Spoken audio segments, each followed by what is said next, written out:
Hey guys, how's it going? Today I'm going to be doing a cell phone collection.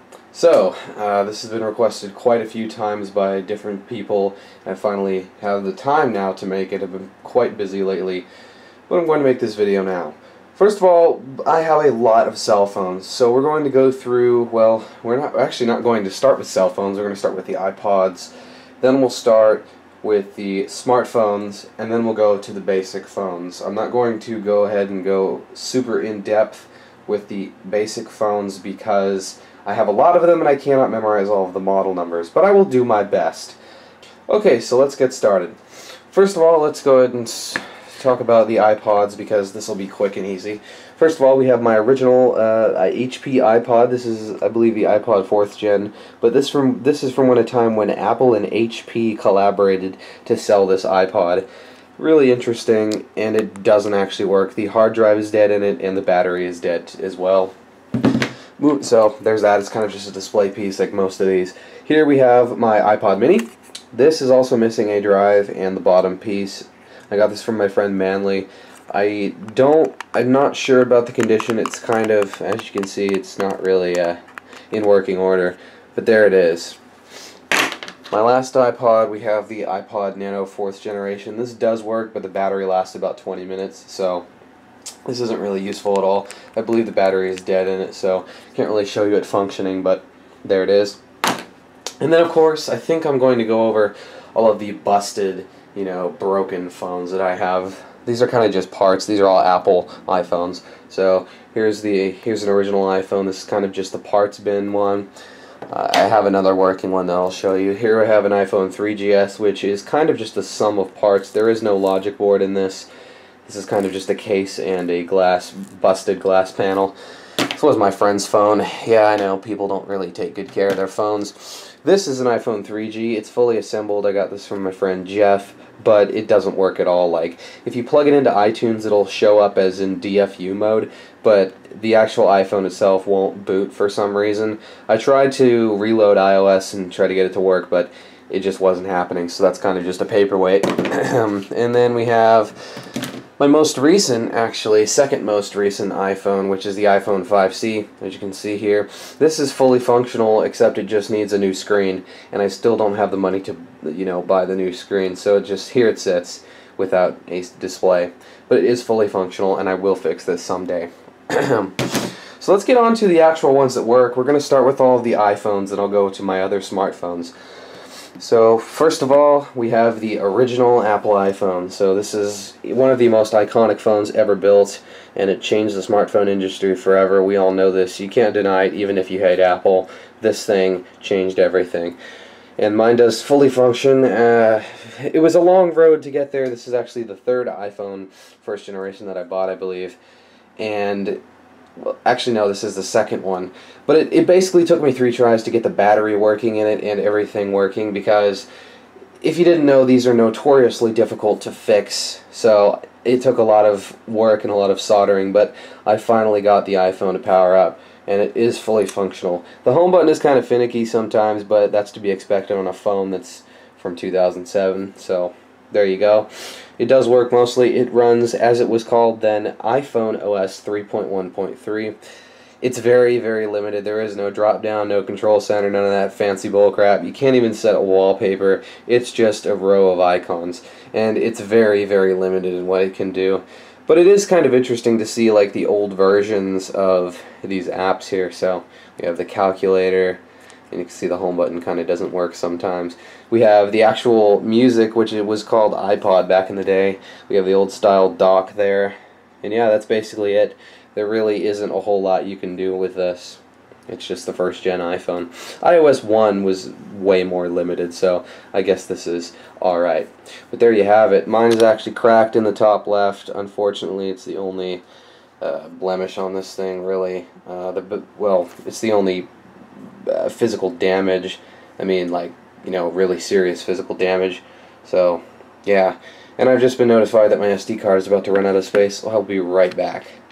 Alright, sorry about that. I had to delete a lot of videos. But as with physical condition, the bottom cover kind of doesn't stay on anymore, so I had to electrical tape it on there. There's a couple of scratches all over. But in overall, it's not bad for such an old phone. By the way, this is the 8 GB model, I believe. So, yeah.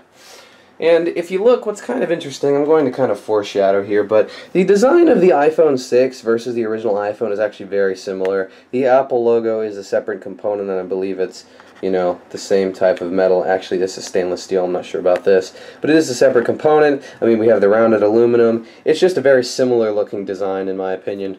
So, yeah, there you go. Moving on, we have the iPhone 3G. So this was the iPhone that came out in 2008, the 3G version. Obviously, they completely redesigned the case. As you can see, mine's quite scratched up. But this is, again, an 8 GB iPhone 3G. And yeah, they completely redesigned the outer case. They gave it 3G capability. They updated the processor a little bit. So there you go. We're running iOS 4.2.1, which is the highest supported. And yeah, it's still pretty limited. Now with iOS 4 on the iPhone 3GS and above, I believe, you could set wallpapers, but nope, not yet. We can't set wallpapers on the 3G for some stupid reason. I'm not really sure why. But yeah, iOS 4, there you go. It's been so long I can't remember what iOS 4 introduced, but there you go. It's basically the same looking thing. They redid the dock, but other than that, yeah, basically the same. Interesting phone. This one's in pretty meh shape, but you know, it's old, so there we go. I should be going a little faster. This is going to be a really long video. Here we have the iPhone 3GS, which again, another speed bump. Kept the same case design, but this one supports all the way up to iOS 6, which is what it's running right now. So yeah, there you go. The 3GS was a pretty modest improvement. You know, it's just like any other S model iPhone. It's a modest improvement with terms of speed and such. But there you go, iOS 6. This one is white, and it's 16 GB. This was the last iPhone to actually have the storage size depicted on the back. From here on out, they decided not to do that for some reason. But there you go. So iPhone 3GS. Next, we have the iPhone 4, which is kind of getting washed out a little bit because it's so bright. But yes, iPhone 4. This is actually kind of an Oreo iPhone because I had the white front. This used to be a black iPhone 4, but I swapped out the casing just because this is more familiar to me because I had a white iPhone 4 a few years ago. But anyway, iPhone 4, again, a complete case redesign. The phone felt a lot more premium, you know, with this case design. Had the metal band, the two glass pieces sandwiched together. It felt like a lot more premium than the 3GS did, which was largely constructed of plastic. So yeah, I loved the iPhone 4 when it came out in 2010. I thought it was pretty awesome, and even back then, I was not much of a fan of Apple. Of course, that's completely changed now. But I wasn't a fan of Apple, and I still like the iPhone 4. So, and I finally got one in 2011. But here you go. This one is special because it runs iOS 5. It still runs iOS 5. I got this in my vlog. A lot of you will remember that. I'm waiting for the message to go away. Hold on. There we go. So, yeah, there you go. This, of course, brought the Retina display, which was the biggest improvement to the iPhone, I believe. This is just a beautiful display, and we're still rocking the same pixel density that this phone has on the iPhone 5, you know, the brand new iPhones, the iPhone 6. So that was just a testament to how ahead of this time the screen was. And of course, we got a pretty decent spec increase. We got a 1 GHz Apple A4. This was the first Apple branded SoC. All the other ones, I believe, were made by Samsung and didn't really have designation. We bumped up from 256 to 512 megabytes of RAM. I believe the 3GS went from the 3GS doubled the RAM, and then yeah, we doubled it here again. So 512 megs of RAM, 1 GHz Apple A4. Pretty nice. And this, of course, this introduced the front FaceTime camera. That was like the hallmark feature of the iPhone 4. Of course, it's something we don't really care about nowadays. At least I really don't. But yeah, this was just, I think this was the best iPhone in my opinion. If I had to pick one out of all of them, the iPhone 4 was the best. And just because it completely changed the iPhone and made it so much more premium than it already was. So, yeah, you go. There you go. And as you can see, this is running iOS version 5, so it's running 5.1.1 still. So that's kind of why I bought this. Of course, I jailbroke it just so I could delete or completely disable the software update feature. So there was no chance of me putting, you know, iOS 7 on this thing because I really don't want iOS 7 on this. So it's stuck on iOS 5 forever, which is good. And, you know, as you can see here, it runs pretty smooth for what it is. This was just a really good phone at the time. I better stop talking because I need to get through a ton of other phones. So there you go, iPhone 4.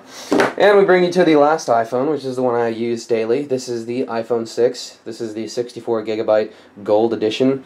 So, yeah, obviously, we skipped the 5S, the 5 and the 5S. But basically, yeah, this is the first iPhone with the larger screen, and of course the specs are great with the Apple A8, 1GB of RAM, etc., etc. You all know about the iPhone 6, but I figured I'd just throw it in there just because I like it so much. So, there you go, iPhone 6. So let's move on to the non-Apple smartphones. I have 4 of them. So the first one I want to go through is the Sony Ericsson Xperia Play. So this is the Verizon model. Why did I get the Verizon model? Well, because the Verizon version runs completely stock Android 2.3.3 Gingerbread. So as you can see, we have glorious stock Android in its very early form. This is Android 2.x, which Android 2 is still kind of crappy. I mean, I think iOS was still ahead of Android at this time in terms of reliability and quality of the UI there. But this isn't too bad. I mean, this was basically the PSP phone, and that's exactly why. So that was pretty cool. And of course, it opens up my games, automatically. But yeah, basically this was dubbed the PSP phone, but it wasn't really up to the task because the specs weren't there. I can't really remember what the specs are of this thing, but I figured I'd show it. There it is, the Xperia Play. Next, moving on, we have the Samsung Infuse 4G. This is basically a Galaxy S from 2011 or 12. This was a pretty low-end phone at the time, but I figured I'd throw it in anyway. So, there you go, Infuse 4G. This is running CyanogenMod because the original Samsung firmware was, well, Samsung software was pretty horrendous, let's just say. So I put CyanogenMod version 10.1 or something on there. This is 4.4.2 Android KitKat. So, and for only having a 1 GHz processor and 512 megabytes of RAM, so basically the same as the iPhone 4, it runs okay. I mean, I have the CPU overclocked even. I have it overclocked to 1.6 GHz because you can do that in CyanogenMod, and it helps a little bit with performance, but every now and then I see this thing, you know, kind of stutter and lag and struggle to keep up. And as you can see, we're updating apps and the CPU is pegged at almost 100%. So it kind of struggles to run the new software, but there it is, the Samsung Infuse 4G. Pretty thin phone for the time, as you can see.